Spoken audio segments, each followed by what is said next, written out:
on Voice of the People 90.3 FM. Good morning, and I hope you are having a lovely weekend. I hope you're enjoying your Saturday, and I hope whatever thing, some persons are still go to work on Saturdays. Some persons still go to their shops and their businesses on Saturdays, while some are having some good rest. Whichever one you're doing, I hope is going fine, and I hope everything is working as planned. Welcome to Business Roundtable with one of the top finance authors in Nigeria. He has written several books on money, one of which is Dangote's 10 Commandments on Money. That book was rated as one of the best development books in the world by Wall Street Journal, and here in Nigeria it was adopted as a workbook for grooming entrepreneurs by Small Medium Enterprises Development Agency of Nigeria, SMEDEN in short. Aside being a best-selling author, Peter Nosike is also a philosopher, a development economist, and a journalist. More so, he is a founder of Ultimate Entrepreneurs Academy. Ultimate Entrepreneurs Academy is an organization that trains college students, graduates, and workers on how to become successful entrepreneurs. He is also a public speaker and a business coach.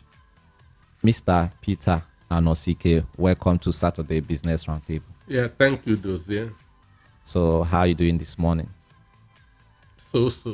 Not too bad and not too good. Not too bad and not too good. Okay, we are going to go into what we have today. Today, we have a very wonderful topic that we are going to discuss today. In line with the subsidy removal announced by the president on the 29th of May this year. A lot of things have been going on. Fuel prices, have increased everywhere. Is a cost of transportation. A lot of things are really on the high side in the markets, and a lot of people are complaining. A lot of people are finding it difficult. A lot of people are having it the hard way. So that is what we want to talk about today. The best ways to survive the hard-biting petrol subsidy removal. The best way to survive the hard-biting petrol subsidy removal.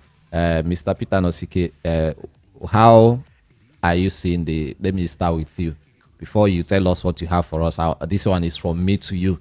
How are you coping with the whole subsidy stuff and the cost hike? Well, for me, in this kind of a situation, the best way to cope is to adjust. That's the best way to cope. Adjust. Manage the things that you have. Understand?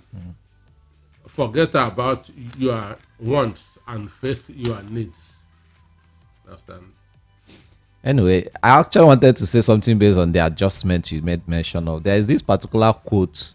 It's not a quote. It's an illustration that motivational speakers or something they normally use to about frog. For the way frog adjusts to temperature.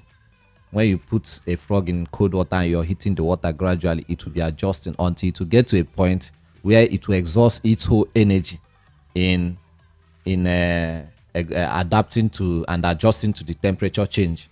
All of a sudden, it will no longer have any energy again. When the water gets hot, it will eventually die. And people will like that energy it used in adjusting. It was, adjusting and exhausting the energy. Why not use it and jump out of the water while the energy was still there? So I just remember that why you made mention of us adjusting to the whole because we have been adjusting in Nigeria ever since we were born into this country. Well, the truth is that there's a limit to human endurance. But in Nigeria, our endurance to adjust is endless. It's endless. So okay. Nigerians are different species of human beings. Our necessity of adjustment is always there. Wow. It's always there. That's why we survive in a very hard way. We survive in a very hard way. Okay. Talking about subsidy removal, Mr. Nosike, a lot of things have actually been affected by this subsidy. In my own book, I don't know if I would say that those things are actually meant to, or they are supposed to be affected. Actually, like people like those of them that sell vegetable in the market, tomato sellers, okra sellers, anyone you go to, they will tell you fuel subsidy has been removed. So I keep asking, is it really should you? We are talking about petrol. The price has actually gone up, and then cost of transportation, transport workers everywhere you go, price doubled. And then if you go to market also, some of them, they've been affected. At least there are some products that you can say, okay, they might be affected. But all these ogo sellers and all these local market foodstuff sellers that keep complaining of subsidy removal. Do they track to the market? Well, that is why I'm actually asking. This so it can. Some of us who are asking the question can understand better. They also pay transport. They pay high transport to bring those things to the market.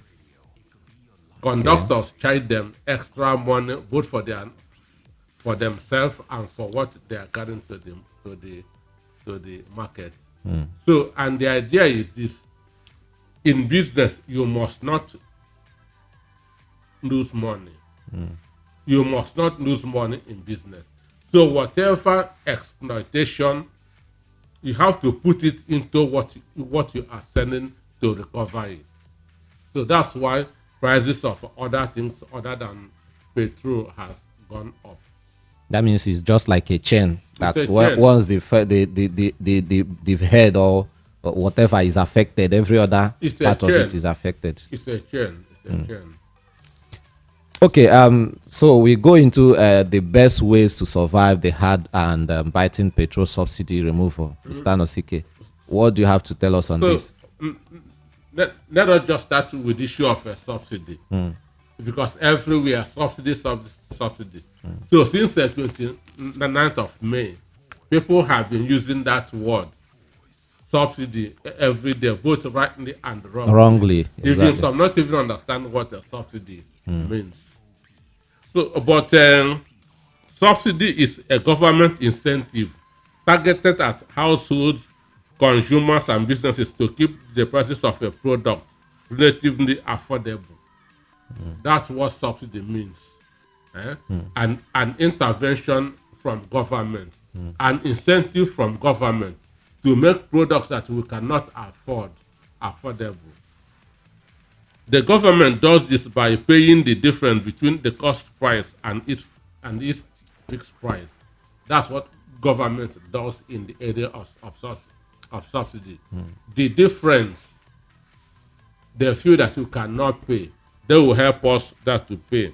An instance, if the landing cost of petrol in Nigeria is 200 naira, and government feels that it will be too much, so they can fix it at the price for us at 100 naira. Why they will now be paying the other 100 naira? So this difference is what is known as the subsidy. So the difference is what is known as a subsidy, because one, we don't have a refineries in Nigeria. They are being refined abroad, and they are being sold at international prices, dollar price.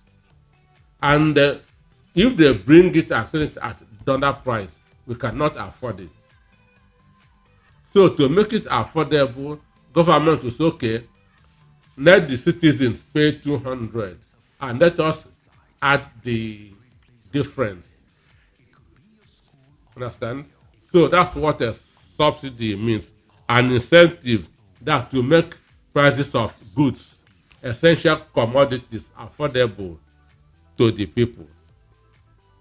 But is there any layman illustration that, because I know a lot of people out there may still not have understood this explanation you give, because when you say the government removed the money from petrol and all that, is there any maybe from some local commodity that people can get every day, that kind of illustration that can be used to say, okay, look at what this subsidy looks like? Subsidy is mostly imported products. Subsidy is mostly imported products because you cannot. Now we have Dangote is producing cement in Nigeria. It is market forces, supply and demands, that will determine how much it is being sold. But those products that come from abroad that are being sold at international rates, it is those products that government subsidizes.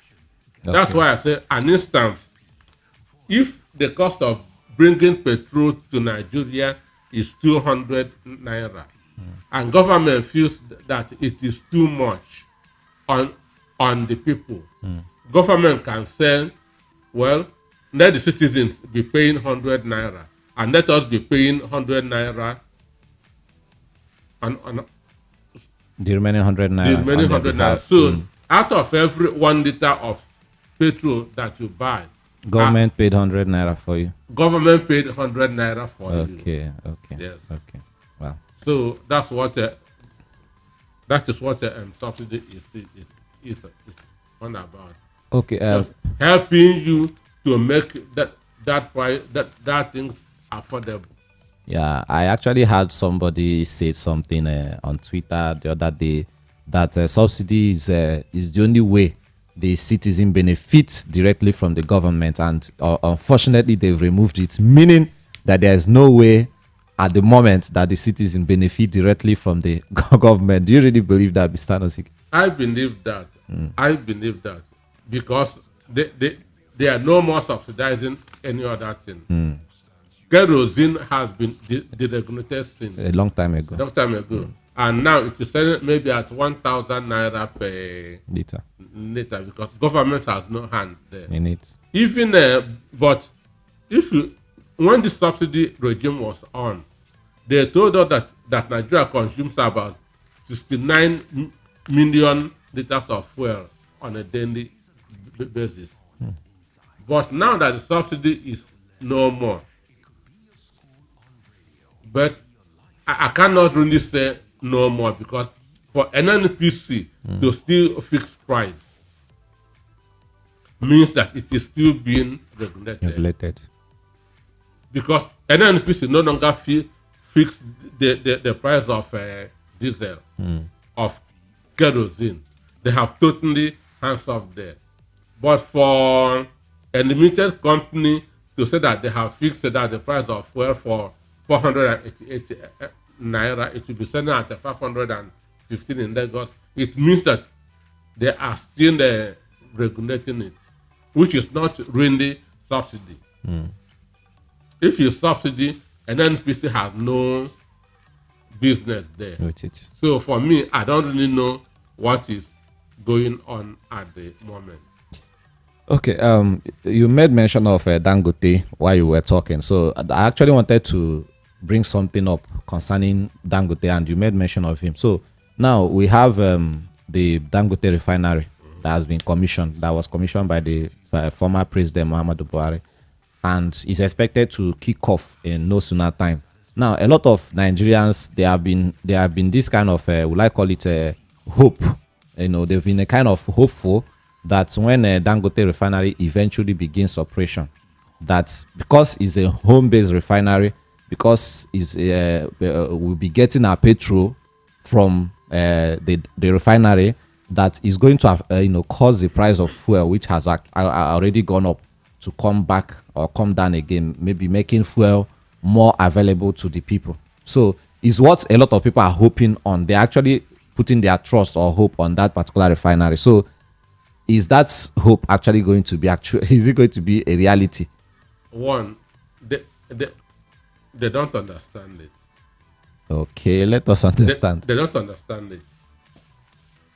Dangote built his refinery in international trade-free zone. He's not going to sell at Nigeria price. He's going to sell at international price. Even to home He's going to marketers. He's going to sell at dollar price. Okay. Based on where the refinery is situated. Okay. He's going to sell at international price. The only difference is going to be there will be no landing cost. Okay. Meaning that it can still affect the price to come down. But it will not be more than 10. Ah. That's the truth. Wow, really? It will not be more than 10 naira. Now, an instance, if you order something from Jumia, they will add their cost of delivery to you. So that cost of delivery will make it higher. So, but now in Dangote refinery, there will be no cost of delivery. So that cost of which they call the landing cost, it will not be there anymore. But every other thing is international rate. And that landing cost alone will not, like you said, it will not really have much effect on the overall price. No. Wow. So if it's to sell, if you're selling at maybe 515 naira now, if Dangote refinery comes up, it will be going at maybe at 505 naira. So it will not be less than 10 naira because it is still with that international rate. It's not going to sell at our own local rate. Wow. So for those of them who are hoping that something will change when the refinery kicks off, they should. There will be a little difference. There will be a very little marginal difference. Well, I believe they can hear you very well. A lot of people have actually been saying that, so that is why I wanted it to throw a light on it so that those of them listening will understand. So everybody will prepare his or her mind and know that it's not going to be an easy ride. But whichever way we are going to see through it. This is Voice of the People 90.3 FM, and this is Saturday Business Roundtable with Peter Anosike. My name is Dozie Onoha. We'll go on a short break, and when we come back, the program continues. Don't go nowhere.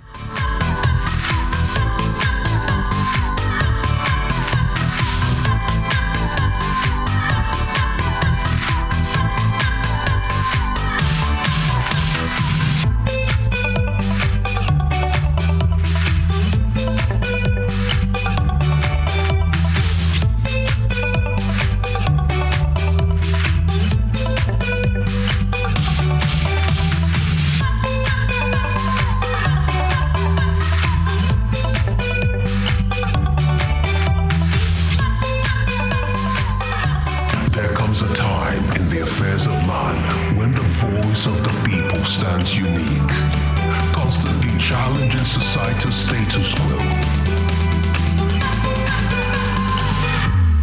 90.3.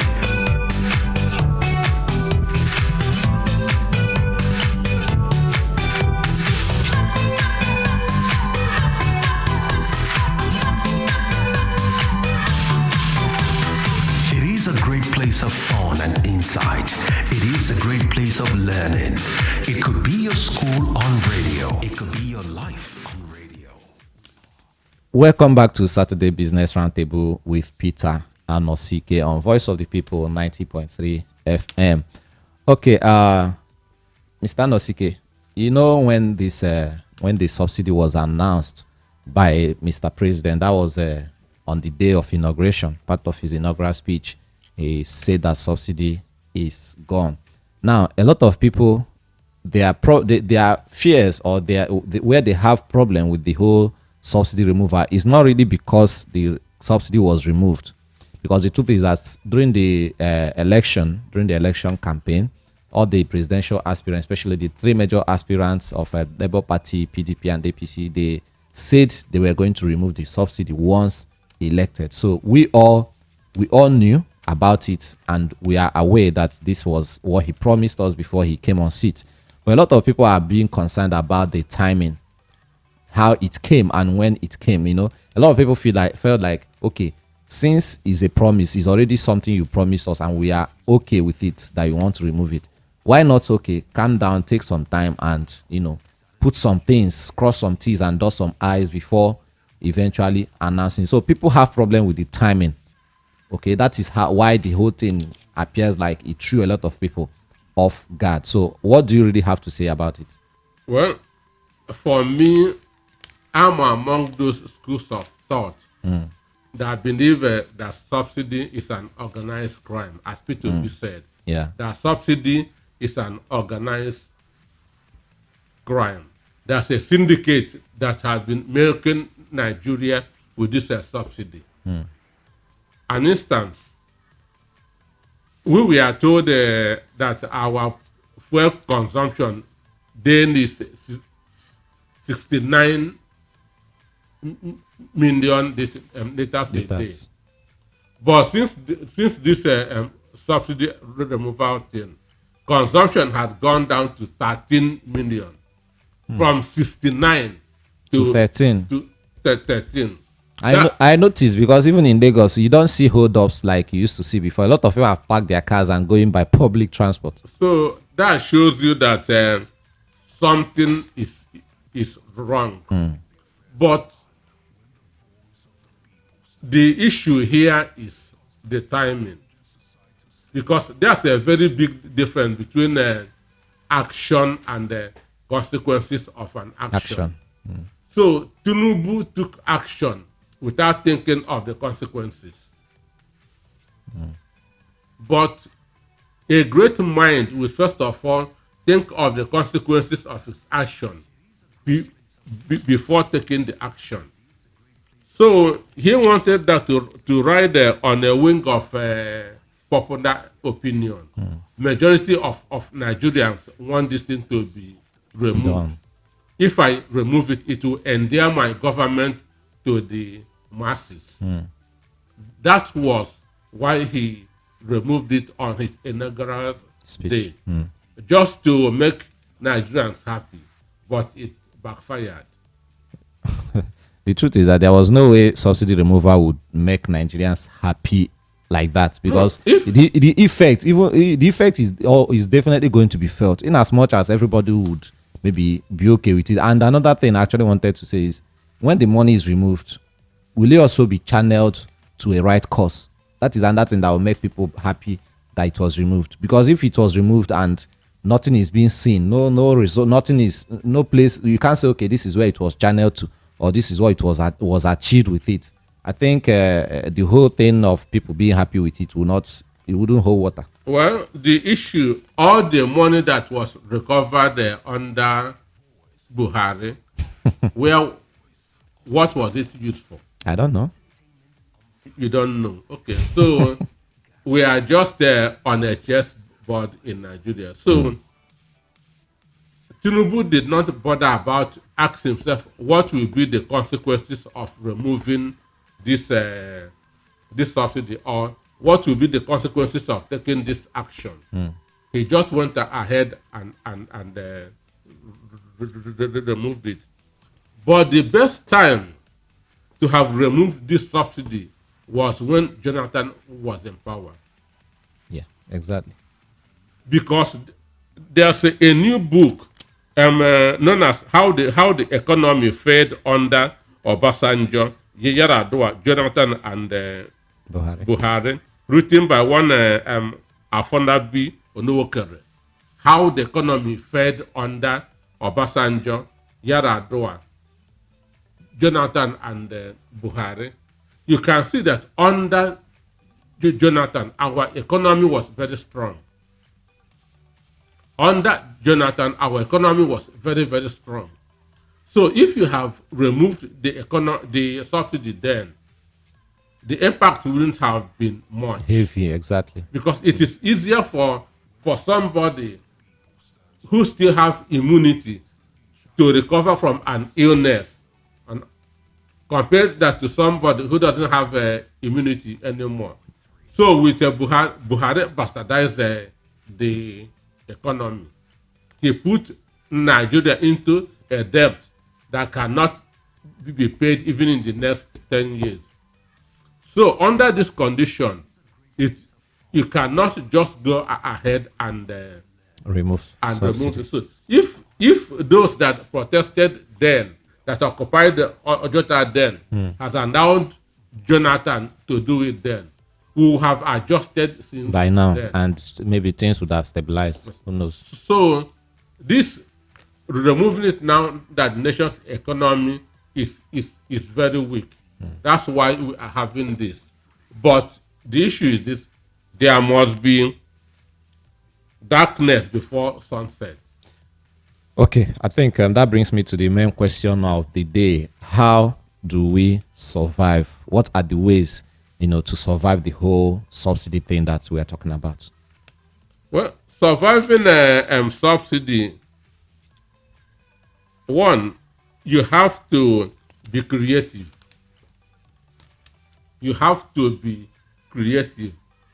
2 days ago, I heard that the governor of Edo State, Godwin Obaseki, has increased his workers' minimum wage to 40,000 naira, and now tell them to be coming just to work only 3 times in a week, just to reduce their cost of transportation. This is a creative way of helping the masses. So the best way that's to survive this subsidy removal is to watch your spendings. Watch your spendings. Manage the things that you feel that you can manage. This is key. Manage those things you feel that you can manage. Try to reduce your cost. This is not time that to be going for parties and other things. No, you have to be cost conscious. You have to be managing. As a father, if your son said, "Daddy, buy me a new shoe," manage this one for now. Buy me a new wristwatch. Manage this one for now. That's the best way. Watch your spendings. That is number one. Okay, for people who goes to work, if there's any way that they can be doing shifting, maybe you come on Monday, you don't go on Tuesday, you come on Wednesday, you don't go on Thursday, you come on Friday. It can also help you to save money. Yeah. That's being. This is one of the ways of surviving this condition that we are in now. Watch your spendings. Don't go on a shopping spree. Don't go on spending spree. And if you are a businessman, every negativity opens up opportunities for other businesses. An instance, the war in Ukraine now has opened up construction businesses. So just keep your ears to the ground and check what opportunities have this subsidy opened up. What opportunities has this thing opened up? Maybe some people may not be going to the market anymore because of high cost of transport, which means if you can open up a mini shop in your house, in front of your house, those that will have gone to the market can now buy from you. As I'm talking of as a businessman. Or even home delivery, if it's possible. Home delivery. But home delivery, you have You that to spend pay your own for You still buy food. You have that to pay. Yeah. So you have to be creative. You have that to think out of the box, because every opportunity in every negativity. There's opportunity in every negativity. So don't just see it as a whole evil. If government can put the subsidy money into other things, the country can benefit. Sorry, Mr. Nosike, for cutting you short. A lot of people have been calling us. Let me open the phone line so that while you talk, we can also take their calls. The number is 0700 903 903 903. I repeat again, 0700 903 903 903. And you can also send us message on WhatsApp or you can also call us via our WhatsApp number. If you are following the program from YouTube, you can send us a message on WhatsApp or call us on WhatsApp 0700 903 9039. Remember, we are also streaming live on YouTube. You can go to YouTube and check what we are doing there.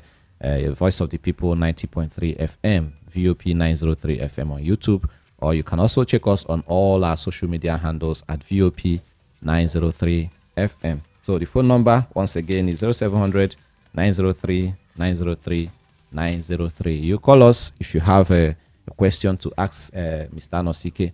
You can ask, but most importantly, when you call us, you tell us how you are, how you are actually adjusting, how you are surviving, and how you are coping the whole this period that we have the fuel subsidy and the hiking prices. So call us and tell us how it's been going, or if you have a question, you can also throw it to Mr. Peter Nosike, and he will do justice to that. Okay, go ahead, sir. Yeah. So to survive in this situation, you have to be positive. Okay, we have a caller. Hello, good morning. Please turn down the volume on your radio. Hello. Good morning. Good morning. Good morning. Good morning. What's your name and location? My name is Daniel. I'm calling from Egbeda, Lagos. Daniel from Egbeda. Please, Daniel, can you be a bit audible so I can get you clearly? I say, can you be a bit audible? Okay, sir. All right. Go ahead. So I'm a Okada rider. Okay. So before this COVID-19, I used to buy fuel of 1,000 for a whole day. Okay. But now I have to schedule some of my movement. Now before I had to resume work from by 8. But now I have to resume work by 6 and go break by 12. Then by 3 I start to work again and close by 7. So by this method I can cope up with this subsidy. Yeah. Wow. Thank you so much for calling. Daniel from Airport, I know, is no more charging what he was charging before. But I think his strategy really looks it looks good, if you ask me. Okay, we have a caller here. Hello, good morning. Good morning, sir. Good morning. Your name and location? I appreciate you and God bless you, sir. God bless you. Thank you so much. Well, the way forward was this. It's not in that people are really angry with the subsidy removal. But the question is that the money or whatever they are going to gain out of this, what will they use it for? Now, we see discover that it is even the poor people that pay the rich man's debt. People have stolen billions and trillions of naira and nothing happens. Then it is the poor masses that they will do these things to pay the debt. Coca-Cola now is about, sorry to mention the brand, 250 naira some areas, 200 naira some areas. That's the least the poor masses can get. So all those trillions of naira, the Accountant General Association sold over 100 and something billion. Nothing has happened. All the money they recover from Abacha loot or whatever, whether it's Abacha that got us or not, it was recovered and it was looted by other people. What are they doing with all those things? Too shameful. The masses are the ones truly paying for all this. All this, in all these adjustments, both the National Assembly, in fact, the executive, what are they doing to sacrifice for this? Nothing. They are still earning their millions and millions of naira per month for just sitting allowances. I think during this thing, they said they want to get something like, what do they call that name again? Inconvenience allowance or these allowances. Hardship allowance. They have to build for them. Okay. They have to build for them in any places of their choice. Executive cars, goes for them, buy for them. they change every year. What are really the masses getting from? I will not the one suffering. I will not the one paying for them. It's too difficult. All these things are what are they going to use it for? Now, way forward, even ourselves to train ourselves. The subsidy had been removed, but then the transporters have used that opportunity even to rob the masses. Too poor, too bad, too wicked. Any slightest thing, it becomes an opportunity. Even any small drop of rain on a day basis, something of 200 naira for transporters, they will increase it to 500. Why are we wicked to ourselves? Because this is just my place. These are very wicked people. If they rate their fare here from the share price to allowance is not 200 naira. But why from Lagos Island even to Ajah is 300 or 400? Then you calculate the distance before somebody from Lagos Island get to Ajah. The people would have run their trips up to 4 or 5 times. So we are wickeding ourselves as well. But the truth is the poor masses that are paying for all this. What are the sacrifices of our executive people to cut down all those their allowances, their sitting fees? Some of them had never even moved a motion for one day. I watched State Governor, ex-governor, do one of the debates. He was just at the back doing around and chatting with this, nothing concerned. After the end of the month, he gets his wardrobe allowance, newspaper allowance, housemate allowance, car allowance, shoe allowance, television allowance. Listen, they change their wardrobe. What are they really sacrificing? Thank you so much. Thank you very much. God bless you. Thank you so much. We can take some other calls. Well, I think we have someone on the line. Hello, good morning. Good morning. Good morning. Good morning. Welcome to the program. Good day, sir, Mr. Peters. Good morning. Let me comment on added to what the last caller said. Okay, sorry. What's your name and location, please? Okay, I'm calling from South Africa, Durban. Okay, Ejike. Okay, our regular Ejike. Okay, go ahead. Yeah. So what I'm saying is not Tinubu did the right thing. He did the right thing, but when we are calling him for debates, you see, he never showed. These are the impact of not knowing exactly what to do. P2B said he's going to remove subsidy on the first day. Probably he has his own plan to remove his subsidy. What plan is being made? And where is this money that will be recovered from subsidy? What will we do with it? Is this subsidy going to be forever? Or with this subsidy, we then use it to rehabilitate, to rebuild the three refinery, Warri, Kaduna, and Port Harcourt. So the Nigerians now understand that in so time, in next 3 years, Port Harcourt refinery will be rebuilt. In next 2 years again, Warri refinery will be rebuilt. In next 2 years again, Kaduna refinery will be rebuilt, and subsidy will be gone.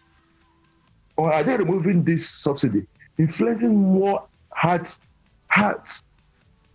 poverty into ordinary Nigerians? No.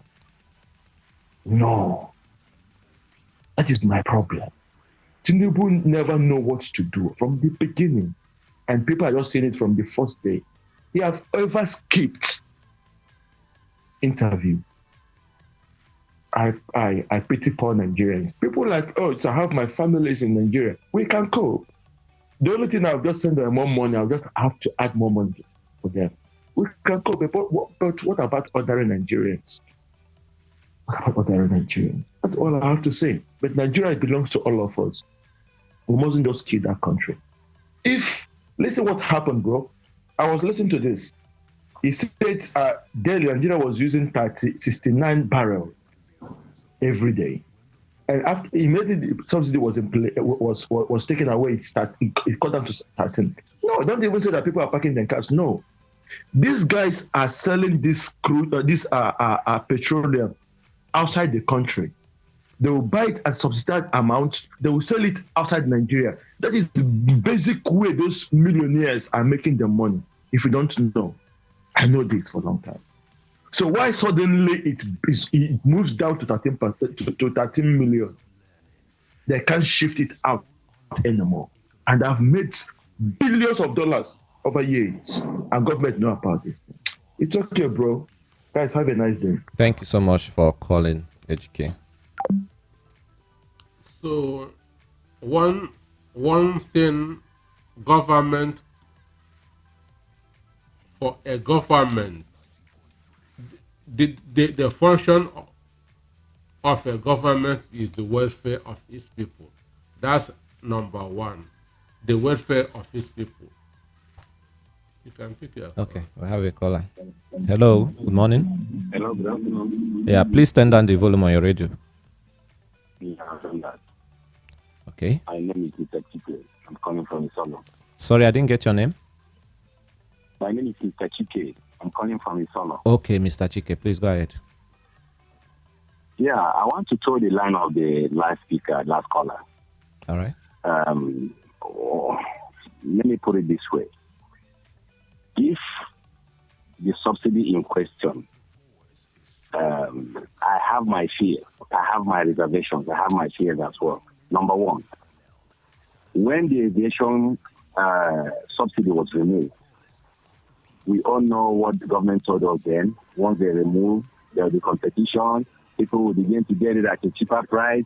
The aviation sector will be better. But today, what do we get? We are worse off. When the diesel subsidy was removed also in 2022, I guess,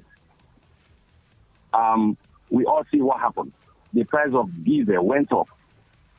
And there's nothing to show.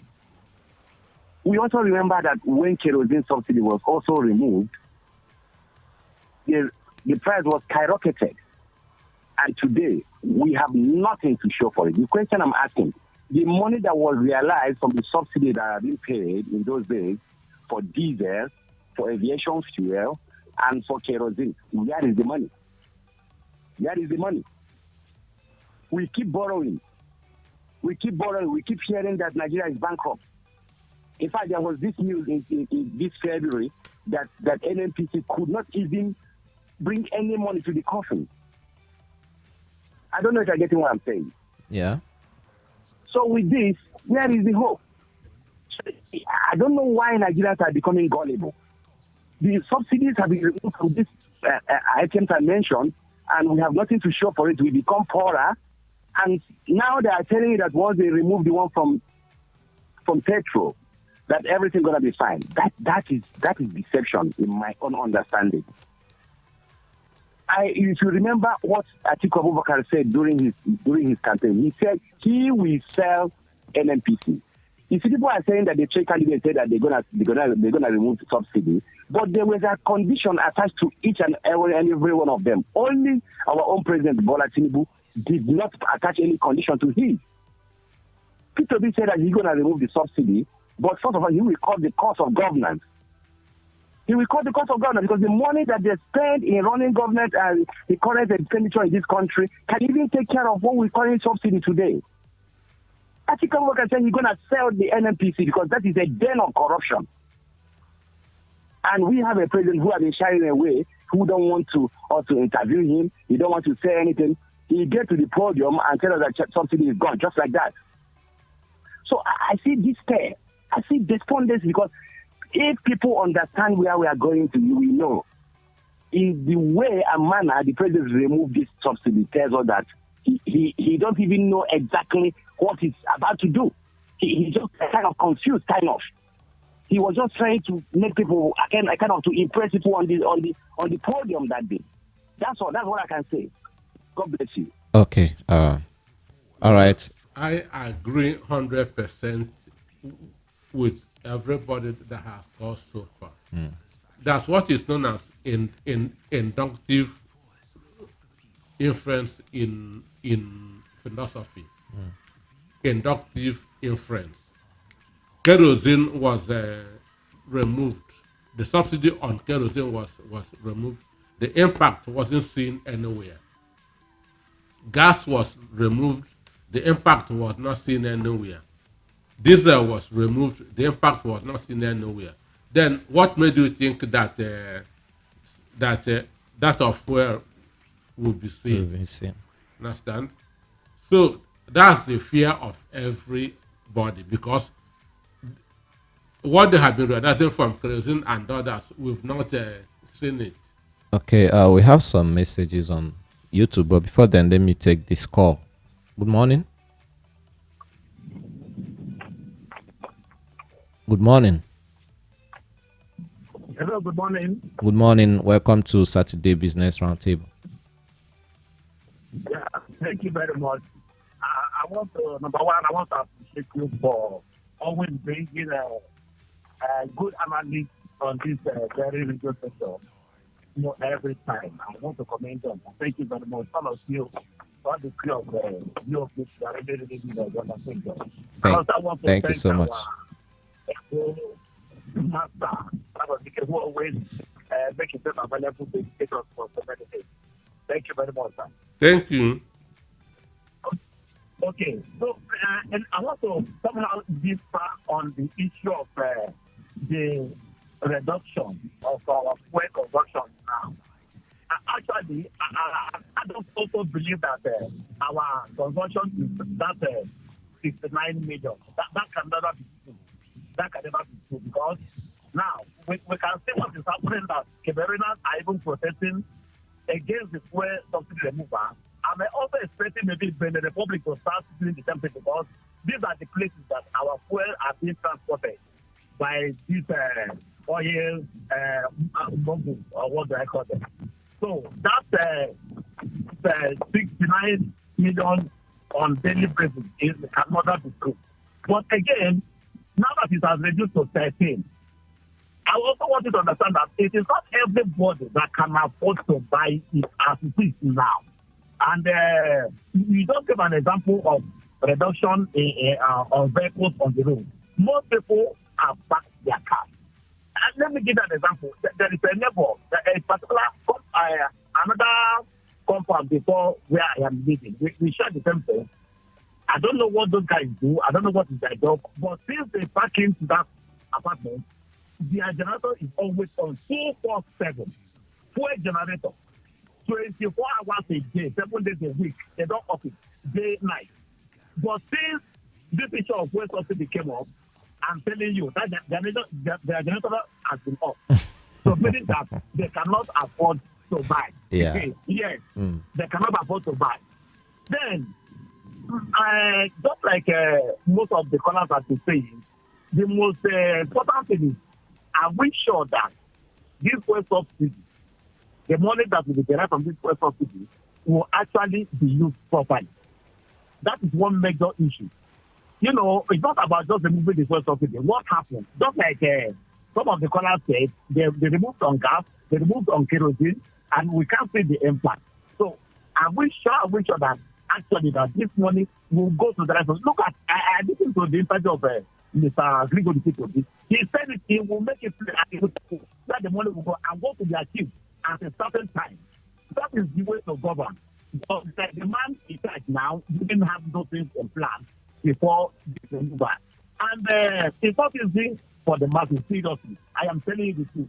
Because Okay. a teacher complained to me, is he was paying 800 naira to approve to his teaching place, but now it has gone to 1,800 per day. How much is the salary? Thank you. And it's a private school, not even a government school. You understand? Yeah. So Yeah. I don't know what the man is doing to help us. So whatever they have to do, let them do so that the Okay. masses will not suffer much. That's Okay. my contribution. You didn't tell us your name and location. Oh, he's gone. Okay. Thank you so much for calling. We have some messages on YouTube. Obi12 Obi said P2B in Nigeria politics has been pace setter. Okay, and another person here said before Obi2 said before removing subsidy, Tinubu would have waited for at least 6 months in office. Under the 6 months, he would provide gasoline engine vehicle. Okay, how possible is that going to be? Then build railway to different sections of Nigeria. I guess that's what you wanted to say here. Okay, Mr. Peter Nosika, I don't think we really have much time left. We have barely 2 minutes So what do you have to say in conclusion to What our I listeners? want to say is that we are all for a game because Tinubu just said subsidy is gone. No promise. He didn't say this is what we are going to do with the money from the subsidy. So you cannot hold him for anything. You cannot hold, he didn't give you any promise. And mind you, the ones that Buhari removed because he made no promise. So nobody is holding him accountable for anything. So Nigeria is really in a one-chance boss. Is there any really, let me ask you this just briefly. Is there really any hope of the management thing? Like you said, people should learn how to manage and, cost their cost and all that. Is there really going to be an expiry date with a limit, or is it just, has it come to stay? You mean The whole cost of fuel and everything that came out as a result of the subsidy, does it really have a time when it will say, okay, it would eventually go down, or has it just come to stay? Personally, I'm not seeing petrol going down below 500 naira, even if Dangote's refinery comes on stream. Okay, that is it. That's the much we can take on Saturday Business Roundtable with Peter Onesike on Voice of the People 90.3 FM. Thank you, Mr. Peter Onesike, for being available today. We are going to be back, remember, by 4 this evening, where we'll be giving you the summary of everything that happened within the week. We call it recap. So we are going to be giving you a lot of stories, a lot of things happened within the week. So we are going to take some time to analyze it and, of course, get you the information that you need. This is Voice of the People 90.3 FM. Remember, we are still in our celebration week, our anniversary week. Voice of the People, we turned 1 on Thursday, 8th of June, and we celebrated yesterday, and we are still celebrating. So keep wishing us well as we are here to give you everything, the best of it. Thank you so much for being part of the program. The news, world news at 12 is going to be coming up soon. My name is Dozie Onoha. Good afternoon.